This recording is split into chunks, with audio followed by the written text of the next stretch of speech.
will you excuse me a moment? I've got to deal with a cat who wants out. Please do. I'll be right back.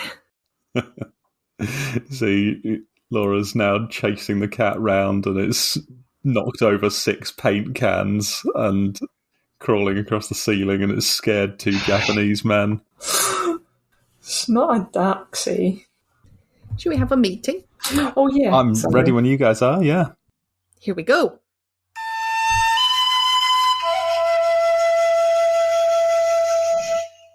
Gorgeous. So Yes, so this tradition is just reminding me of another tradition that we used to have, and sadly, I'm ashamed to say that I think I might have forgotten.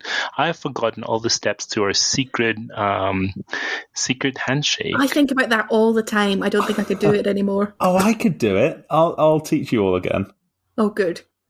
But not now, right? Because this is going to go up online. We can't. This is just a secret, right?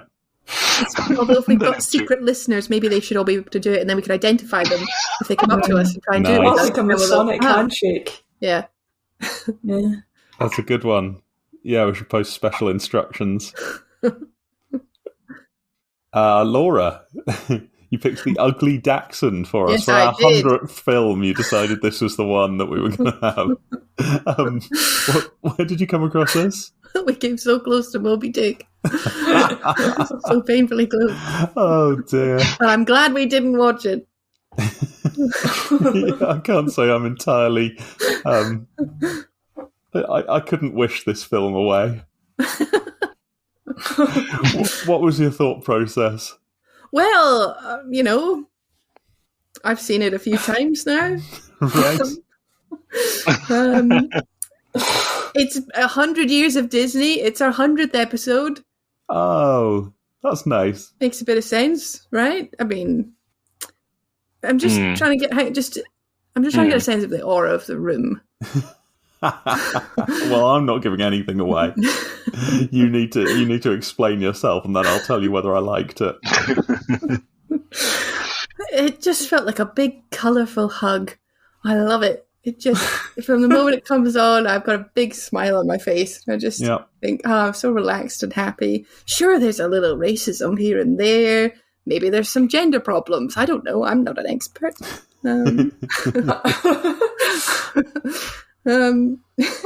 Just a girl. I don't know about these things. Female.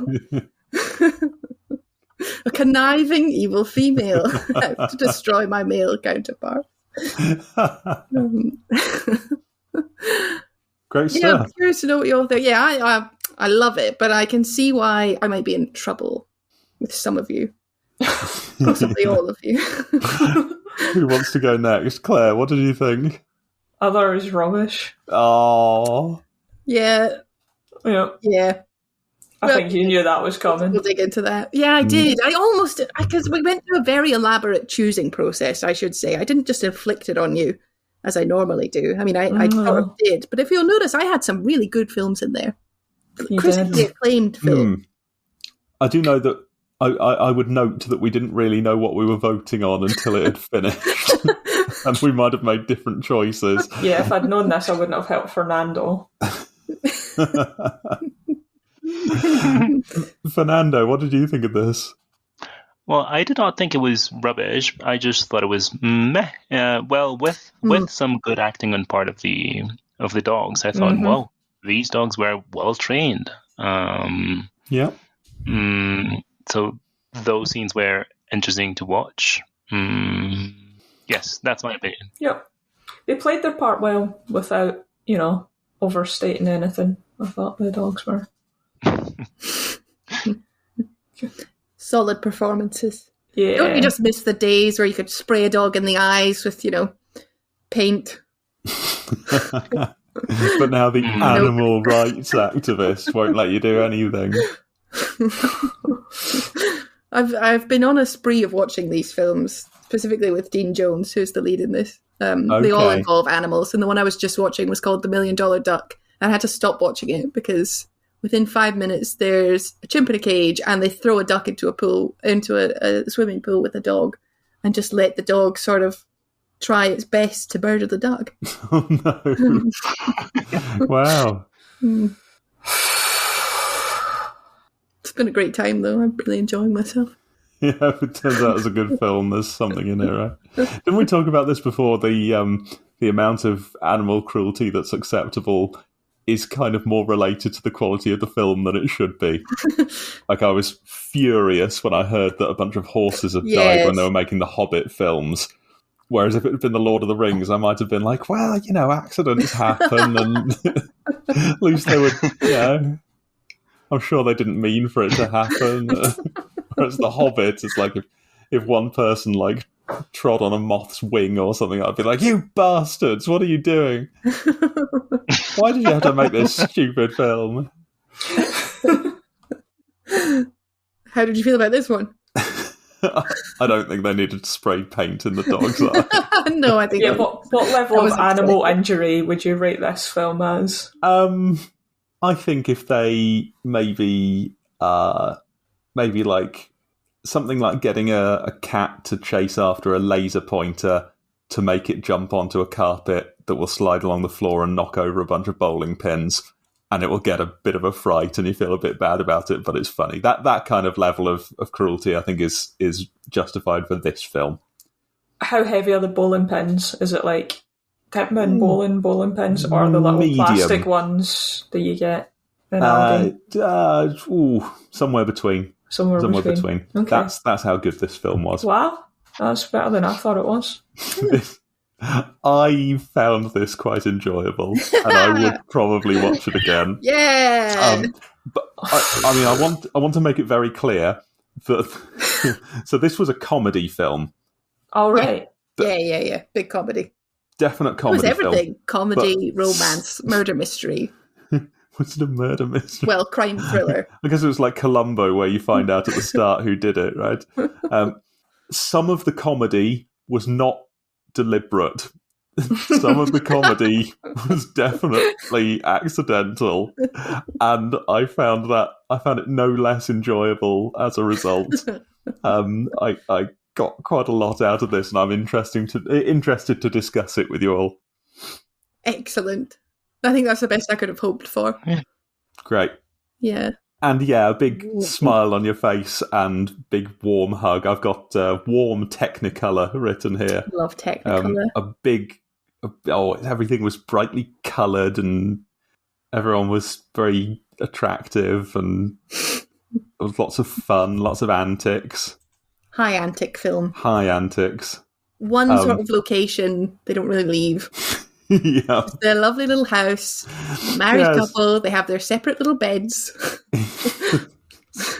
So the first note I've got here is so much sexual tension, brackets, separate beds.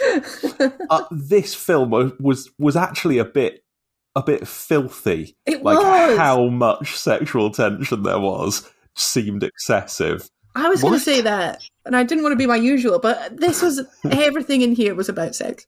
Yeah, like almost nothing. Almost none of this was actually to do with the dogs. All of this was to do with their relationship and their like weird tension between them, where they kind of hate each other, where they kind of love each other, and there's just this aggression between them. I don't know what that is.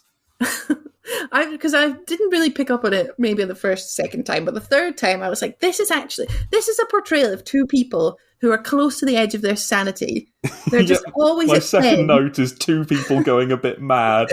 Yeah, they're just losing it. They're ready to break down at any moment, and they despise each other.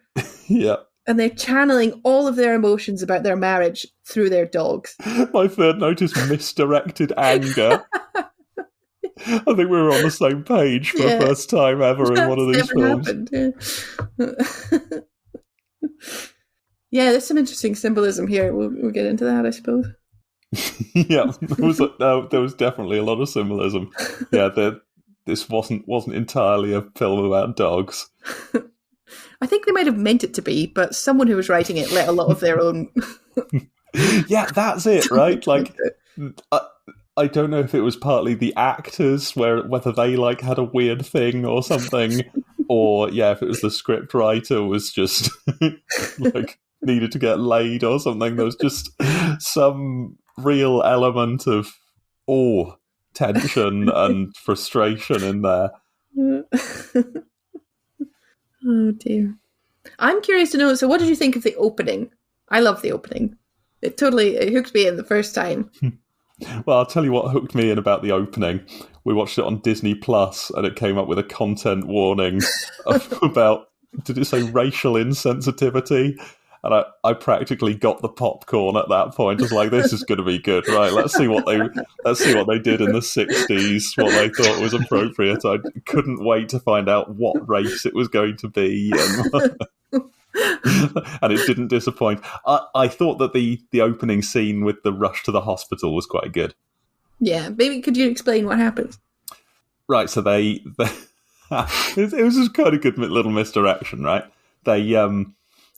It's the guy desperately on the phone to the doctor saying the baby's coming, and I think he's saying it's happening. Oh, it's happening. Yeah, it's very clearly making us think that a baby is arriving, and we never quite see the wife all in the picture in one go. So we don't see like her belly, which is not a pregnant belly, but turns out to be she's holding a pregnant dachshund.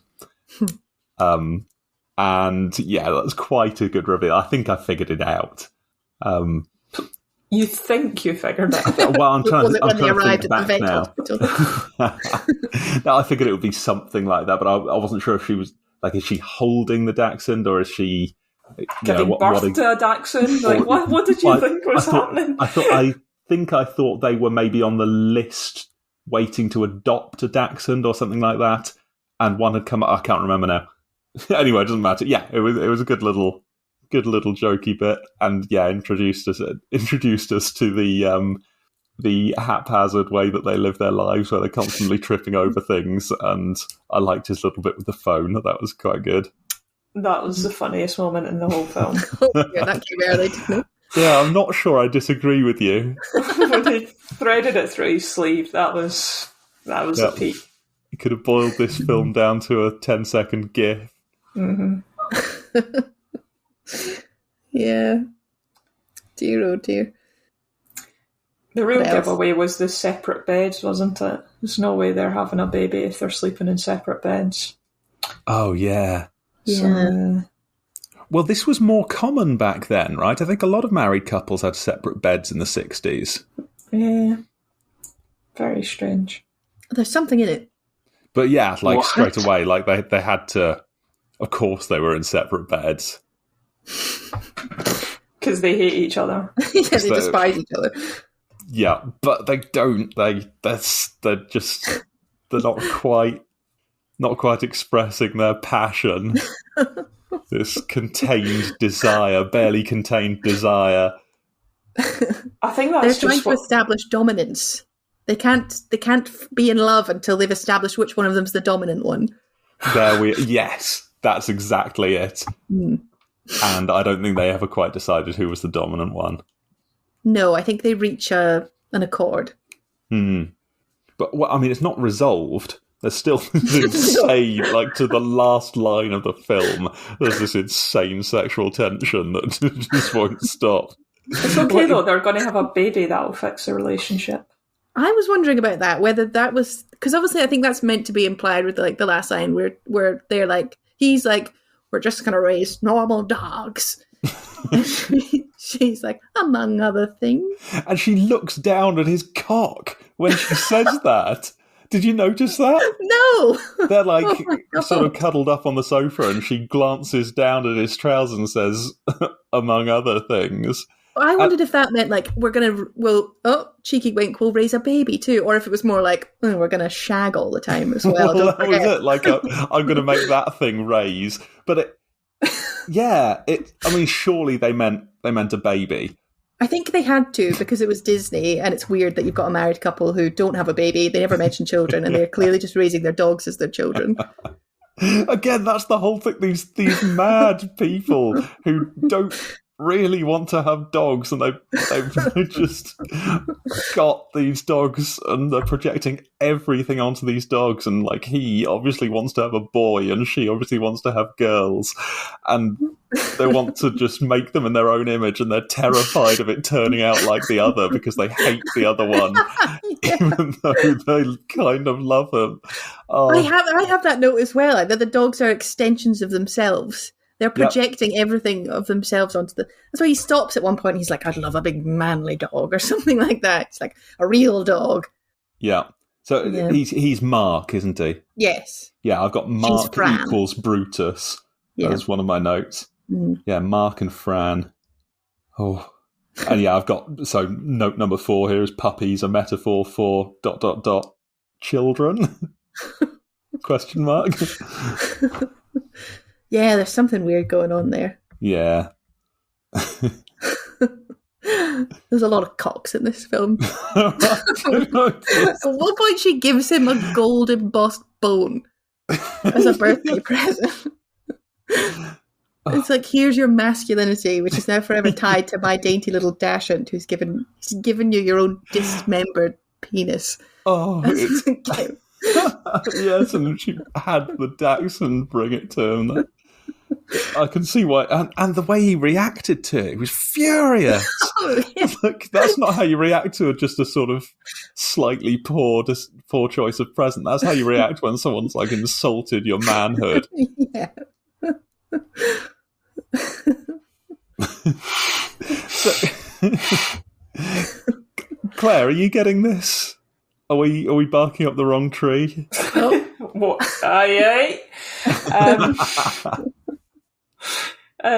No, it was definitely like the dogs were a metaphor for the people or whatever, and yeah, the frustration I think that we felt as we sympathised with, what was his name, Brutus. I think that was supposed to reflect other frustrations that were present in the film.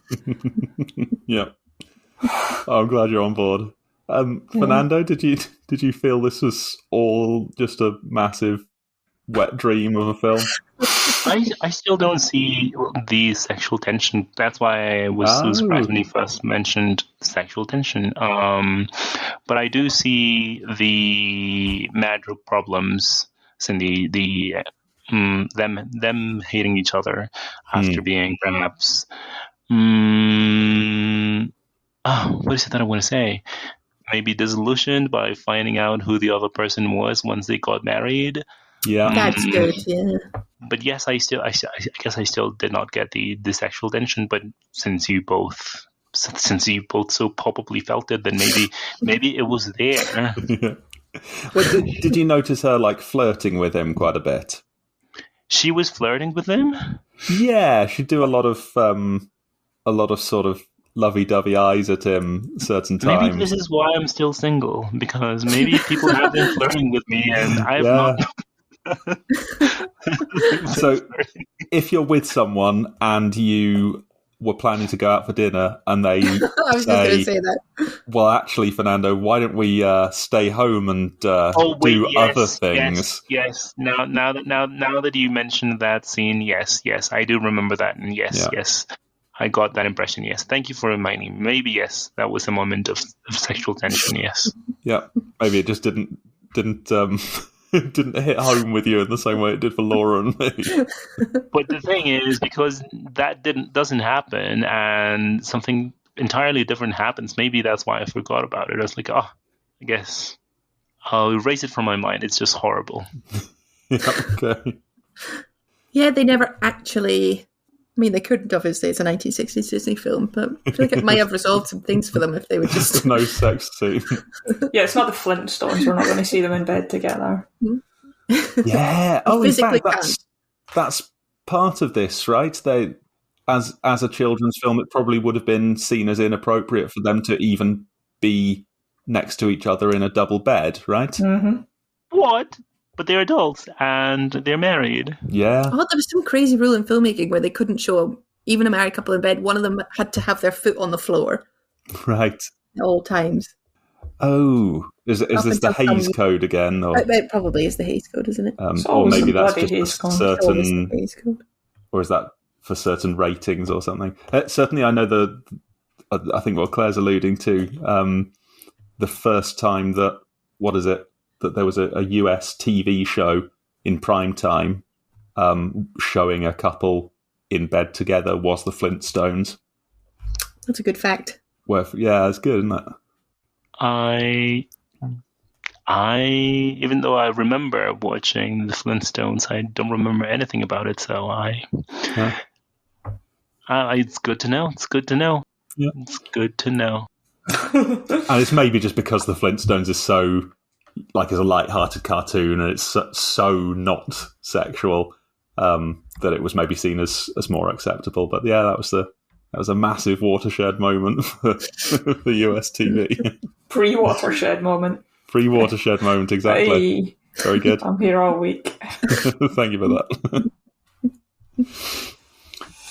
Right, so I'm glad we're on the same. I'm going to say one more. So my ninth note regards. Was this? Oh God! Was this deliberate? Probably it wasn't deliberate, but assume it's deliberate. They decided that it had to have lots of shots where you see the Great Dane's massive dick, and it just seemed like they must. Again, maybe they were just clueless, and it's just yeah, dogs have penises. Get over it. But if we are reading this in the sense of the dogs are just a huge symbol for the people or for their desires or something, the fact that in so many scenes you see Brutus's willy waving around, it's just as if someone said look, we can't actually show them. We just need to hint at the sexual stuff. What if we have a dog and we can show whatever we like with the dog, right? Yeah, it just made me laugh a couple of times when you just see this antic, and then there's just this such an obvious look at its dick. Did you notice this, anyone? I don't think I did. I know Claire did. I heard her laughing when she saw it. I think I noticed it just once. Yeah, okay. No, there were a couple of times. There was one in particular, was maybe the one you noticed, that I thought was they could have chosen a different take where it was less obvious, and they just went with this really obvious one. I don't know. Oh dear.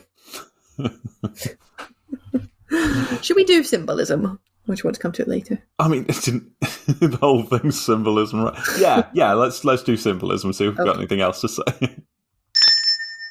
Wonderful. Oh, thank you. Yeah, sorry, we should have rung that right at the start. Okay, so what haven't we covered? We've covered quite a lot. I was going to ask, is this Othello? Oh, brilliant! I don't know Othello. Tell us Othello. I've got some very poor notes here. I think it was something I tried to work out and then gave up on because I was like, nah, it's not Othello.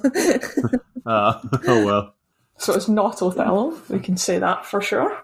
Yeah. Okay, there we go. Let's take that one off. Right, what else isn't it? No, hang on. I think Fran... Wait. So so Othello, right? Right. He's got his wife, Desdemona. Okay. Conniving Iago is trying to convince Othello that Desdemona's been unfaithful. Right. That's not it. So I think it's Mark trying to convince Fran that her puppies are evil, or the other way around. Or Fran trying to convince Mark that Brutus is awful. Yeah. So Fran is Iago, and either Fran or Mark is Iago. Mark is Othello. One of the dogs is Othello. No, wait. We might have to abandon this. One of the dogs is Desdemona. Who's Jesus? I think Jesus might be Officer Carmody. Driven up a tree. It's basically on a cross. Yeah, he definitely suffers a lot. There's another one who's had a complete mental breakdown. The last time we see him, he's weeping in his car, just broken. Yes. He's been just destroyed shows by this dog as well. bad relationships, they affect the people around you, definitely. Affects the fabric of society. Is Brutus a good name for the dog?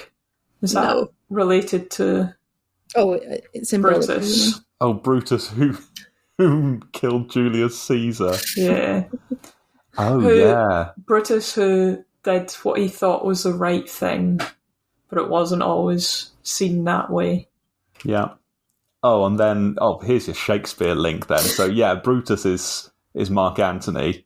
Sorry, no, Brutus is Brutus. Hang on, you're losing it. You're losing the thread here. Brutus is Brutus, and he's killed Caesar, which we all know was maybe the right thing to do to try and save the Republic. And at the very least, he didn't know any better.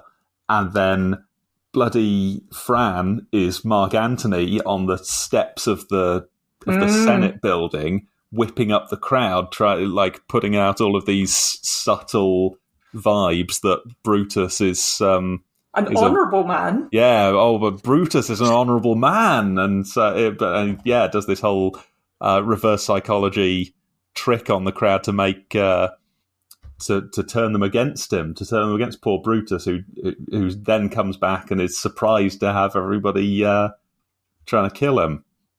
Right? Well, that really works.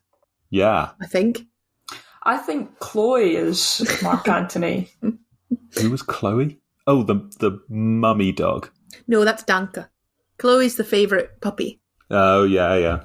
She's the one that is always getting Brutus into trouble. Yeah, she was a real piece of work, that Chloe. And Fran is the Roman people being convinced by Chloe. Yeah, I like it. Mm. And Mark is Cicero, just bumbling along in the background, observing. Just trying to do what's right. Yeah. Sort of takes the side of the rebels, tries to defend them, but doesn't become one of them. Yeah, good stuff. Trying to negotiate with everyone. Good work. Yeah. That's... So we hit on, I think, an important point here. Did we? When we were discussing the character of Chloe, and so one of my note number 10 here is: are the Daxies evil? Like, are they actually? Yeah. Mm-hmm. Yeah. Because they're actually women are just evil. trying to because women are evil. Yeah. And manipulative. Yeah, conniving shrews. Yeah. do you think that's what we're meant to take from this? Uh-huh. This is a firmer response than I was expecting. Yeah, and the last line of the film shows us that we begrudgingly still need them. For sex. For sex, yeah. And for raising babies. Well, yeah. Well, you need Danka to have extra milk so that she can feed the boys. Yeah, there we are.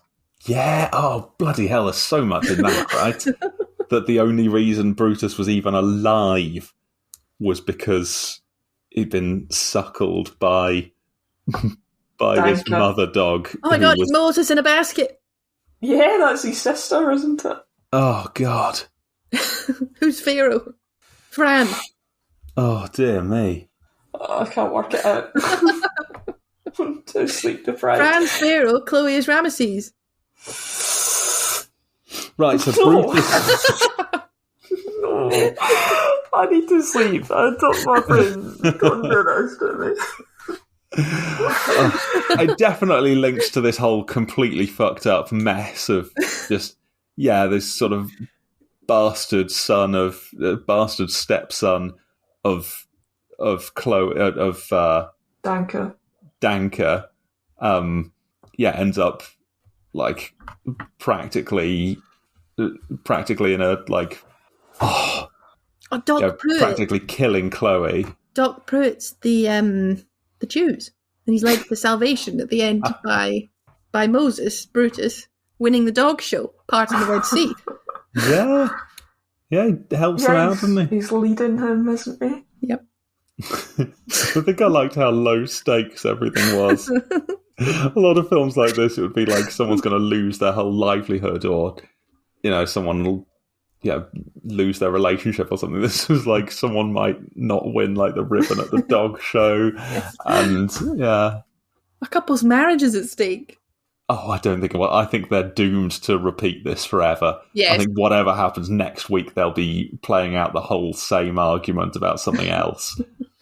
She'll be trying to send Brutus back to the vets again because he's smashed another lamp or something. Yeah, exactly. They just or it'll be something Brutus else. A girlfriend. That's what he only behaved himself when he saw a hot girl, didn't That's he? true. They just need. That was one sexy dog. It was. They picked a sexy dog there. He became erect. From the floor, he stood proudly up. Oh, it's so clear, isn't it? So if Brutus is Mark, then what is this whole dichotomy, this whole, he's deciding whether to be a Dachshund or whether to be a Great Dane? That's the key tension, though, isn't it? It's whether Fran can domesticate him. Oh, that's exactly what this whole film is, isn't it? Yeah. Can she bend him to his will, make him into one of her Dachshunds? Or will he stand proud like a Great Dane? Yeah. So then the question is, who's the pretty dog that he turns into a Great Dane for? Maybe they're both Fran.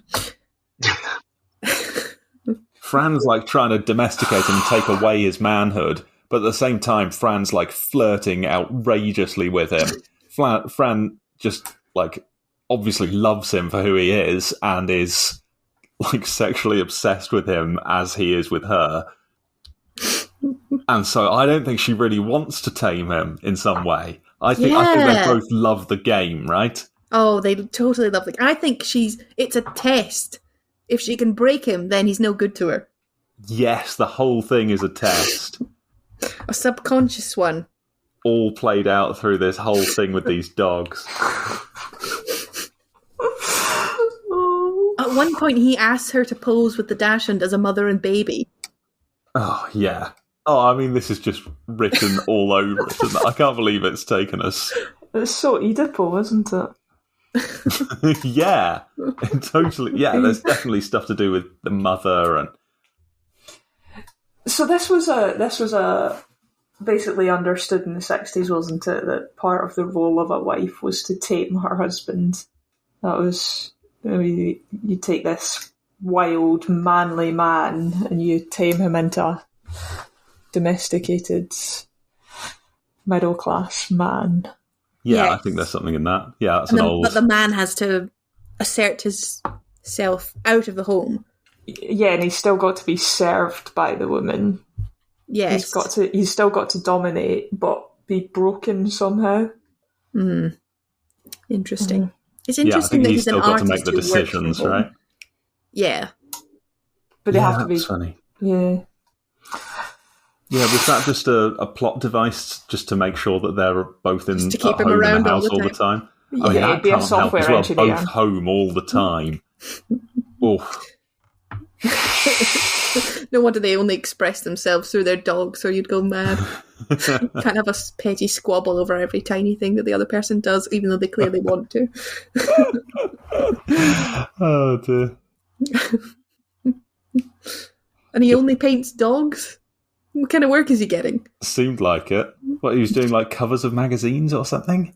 Yeah, he's doing a poster or something, was he not? For a what was the one Chloe destroyed? I can't remember now. Yeah. Yeah, fond of painting Great Danes. Do you think whoever his boss was like, oh god, another Great Dane? Mark, we need something else. This is for Motorsport Weekly. It's I'm just trying to capture his perfect chin. There's something about it. It eludes me. I need to show my wife I'm a man. I could just see his basement just full of 300 attempts to capture something about a Great Dane. Do you think there's a painting of Chloe in the attic that's never aged? Even though she's evil.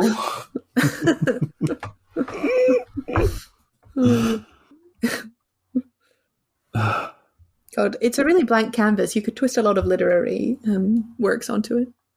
Yeah. It was definitely a very, very inward-looking, personal film. With a few antics to sort of get it past the censors and be like, oh yeah, it's a fun, light-hearted comedy about dogs. And racism. Yeah, oh yeah, we'll throw that in. Throw in some crazy characters with funny accents, and we'll just see what parts of their culture we can make fun of. Well, all Japanese people don't know what dogs are. Yes, they think it's a lion because there's no dogs in Japan. No, you said that wrong, Michael. What did he think it was? He thought it was a lion. That's another one. They'll be like, oh, what else shall we do that we can make fun about Japanese people for? I know. They sometimes have trouble with L's and R's. Let's have them do that in every single sentence that they speak. Let's have everyone show utter revulsion for Japanese cooking, even though they've hired Japanese Yes, people. why would they hire them if you don't like Japanese food? This massive inconvenience having this. Just imagine that. Just hire a chef who only makes things you hate. Oh dear. was part of this a sort of... what year did this come out? 66. 66. So it's been 21 years since the Second World War. That's worth remembering. This was... Yeah, that they would have been seen by a lot of people seeing this as, like, particularly the US, as the chief villain in history. This would have been a bit like... Is this right? A bit yeah, maybe something like the funny Nazis in Hello, Hello, where we're kind of making fun of them because we hate them or we're frightened of them or because we see them as cruel or something like that. Yeah, I think that makes it all to me that was what made it a bit less kind of, oh, isn't it funny how people in the 60s were so insensitive, and a bit more sort of, this is a bit horrible. And like having him leap up onto, was he hanging onto like a chandelier to get away from it, and one of them was like playing dead by lying down. It sort of made me think, like, is that very uncomfortable? Like they did that in the jungle when they were hiding from US soldiers or something? I was trying to figure out what those stereotypes were, and I feel like it was maybe connected to the Second World War. Yeah, probably. If you think we can make stereotypes about Japanese people being cowards who just roll over and lie down at first sign of trouble. Well, what was 21 years ago now? 2002? The 1980s. What happened there? It feels like it, doesn't it? It would be 9/11 or something, wouldn't it? It would be like having an Iraqi. Two Iraqis have turned up. Let's laugh at how Iraqi they are. It's not a good feeling. Yeah, it was definitely mean-spirited. Yeah, I thought so. I mean, it was just pretty racist, wasn't it? There's a reason they've got those content warnings now. Yeah. Was it mean-spirited? It felt like, I don't think they knew they were being mean. I don't think they said, like, oh, let's do one on the Japanese, but they did say, let's play on funny things we can think of about Japanese people. They went straight to that kind of stuff. Yeah. I think given how strongly we've held Chloe to account for her actions, we should hold the director of the film as a human to at least the same standard. Yeah, Chloe was evil. Director of the film was a racist. We got it. But so he could have had them be villains, and he didn't. He just had them be a bit clueless and bumbling, again, like the Nazis in Hello, Hello. But yeah, villains would have been a bit out of place in the film. Although we had the spectre of the cat burglar that we never hear of. Oh yeah, we just never got that in the end, did we? Nothing ever happens with any cats. Maybe that's why we didn't have any cats. Maybe it was literally a cat.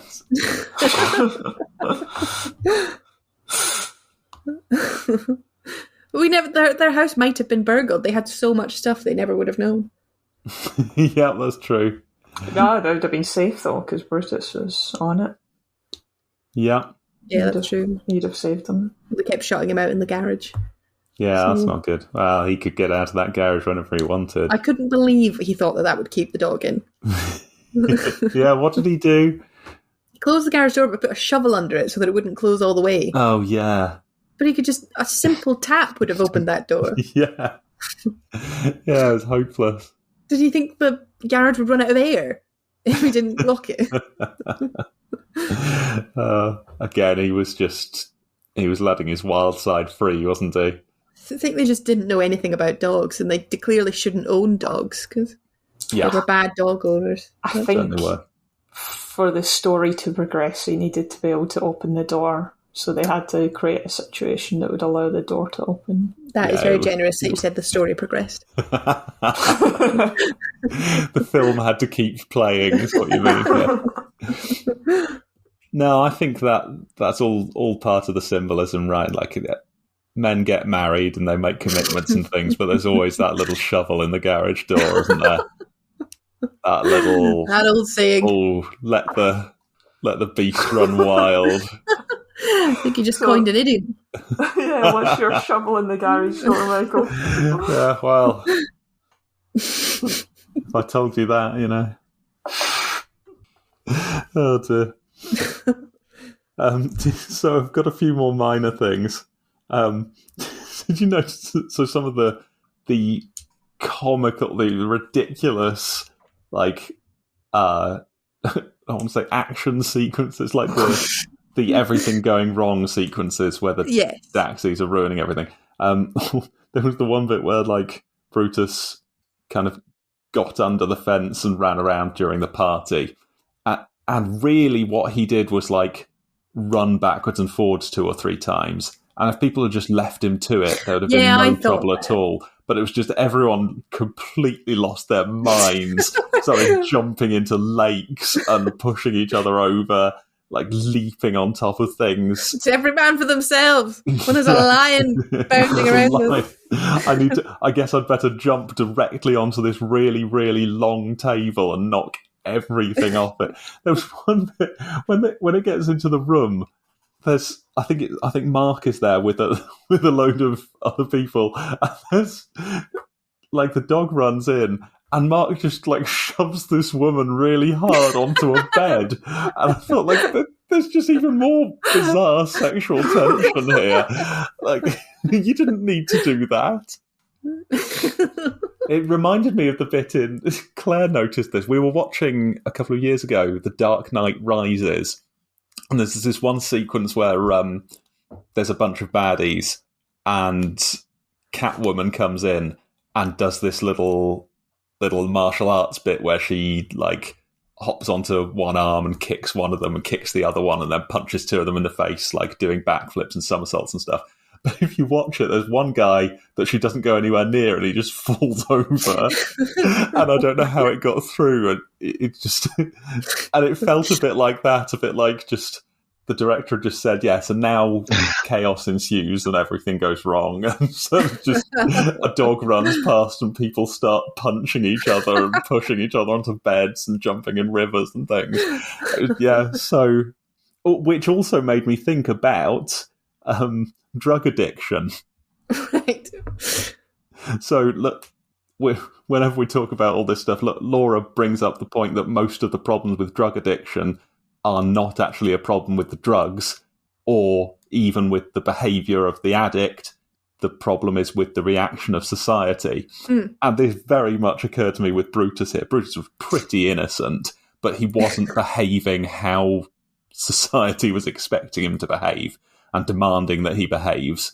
And that was just their reactions were causing problems. If they were just willing to, decriminalise being a dog and just let him run around a bit, it would have been fine. But instead they freak out and he ends up nearly getting shipped off to the vet. Yeah, you might have something. Decriminalise Great Danes. I'm with you. Yeah, definitely. It was totally... Brutus was innocent. I'll maintain that. I mean, to be fair... So he was trying to halt the Dachshunds from destroying the art workshop, but he did get distracted by the clay ball and wreaked some havoc of his own. But yes, entirely... any of us is only human, right? Irrational, crazy He wasn't. Though he was an evil dog. Whose dog's side were we on? Was it firmly Brutus's, or did you have any? Surely, if any of you says the Daxies, come on. People like Daxies. The Daxies were evil. I hate Manipulative. accents. Yeah, Me too, okay. Fernando. Are they even dogs? I'm not convinced.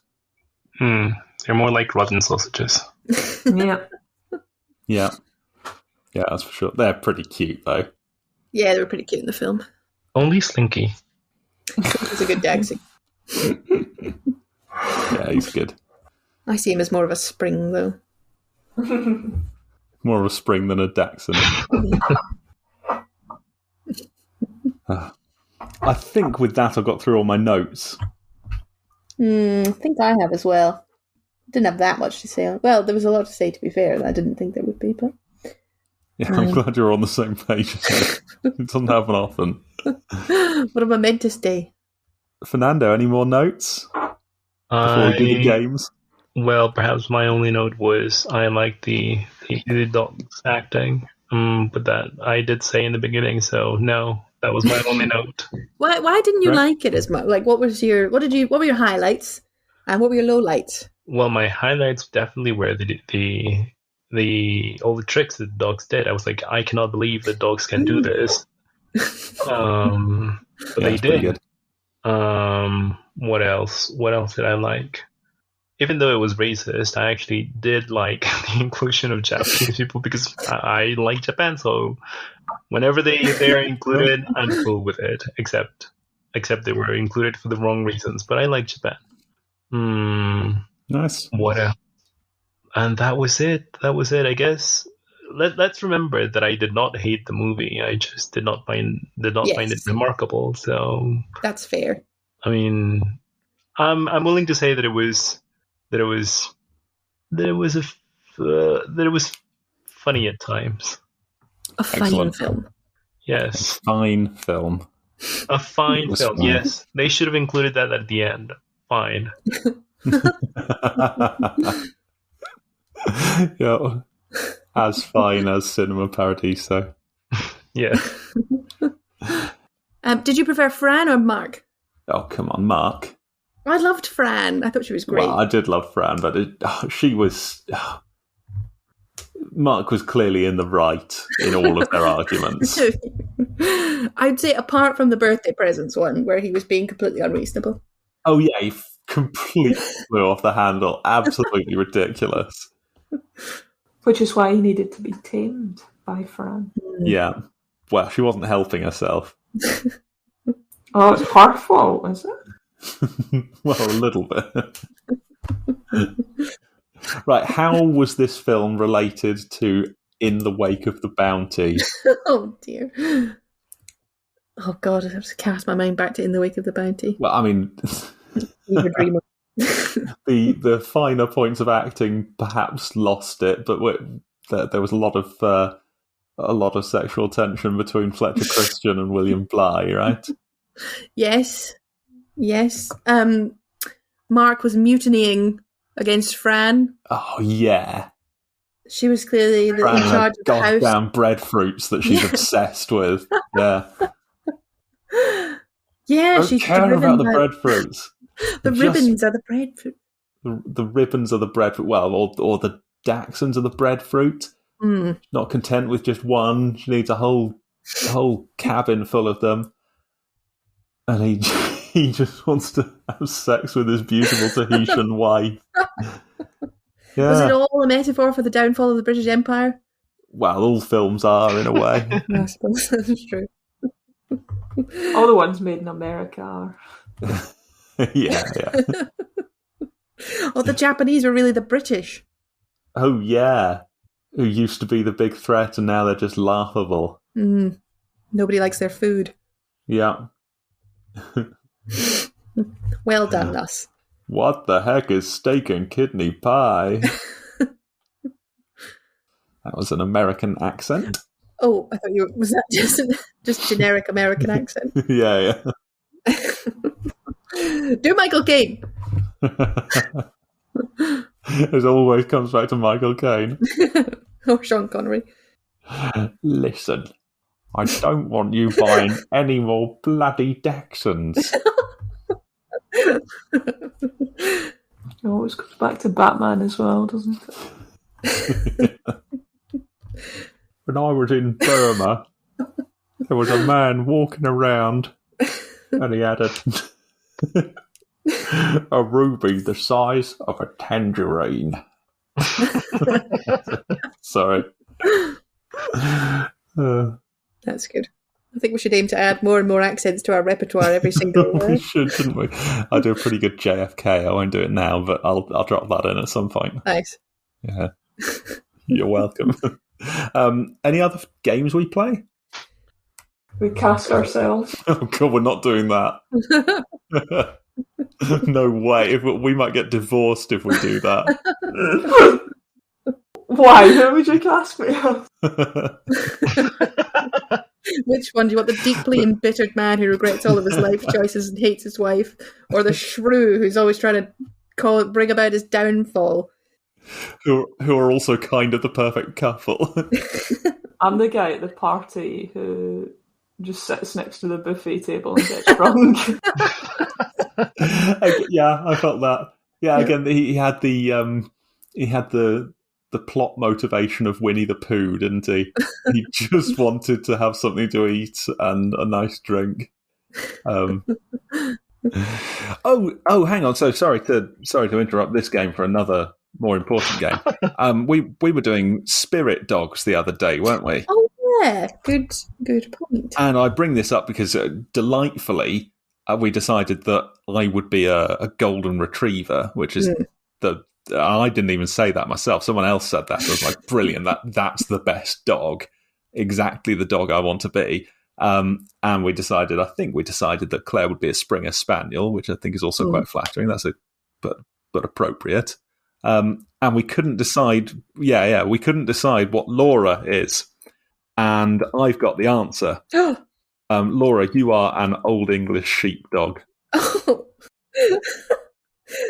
That's not what I expected, but yeah. I do like those dogs. So everyone loves an Old English sheepdog. I disagree. Laura is a Yorkshire Terrier. A Yorkshire Terrier, right? I think they've got similar vibes, maybe. Might be in the same sort of family. Yorkshire Terrier. Yeah. I don't know. There's a certain nobility and warmth with an Old English sheepdog that I don't think is quite captured by a Yorkshire Terrier. I was going to say a Borzoi with social anxiety. One of those nervous ones. Wants to be loved. Oh my God. I've just looked them up. I know what you mean by these.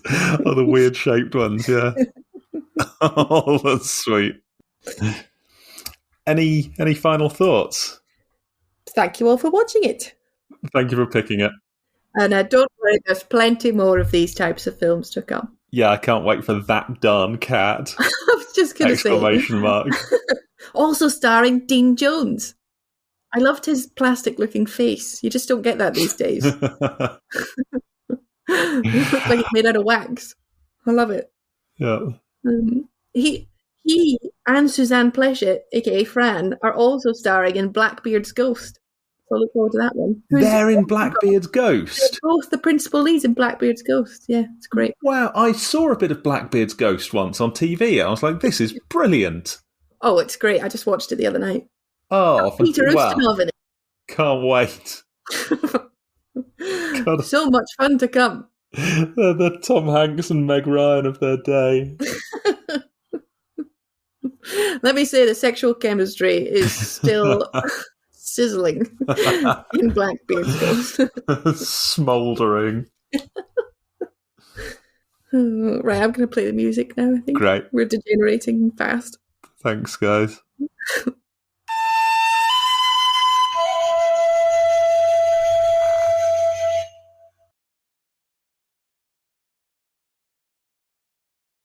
So next up is we'll hold off on the next film because it's Secret Oscars time, right? Beautiful. Yes, it is.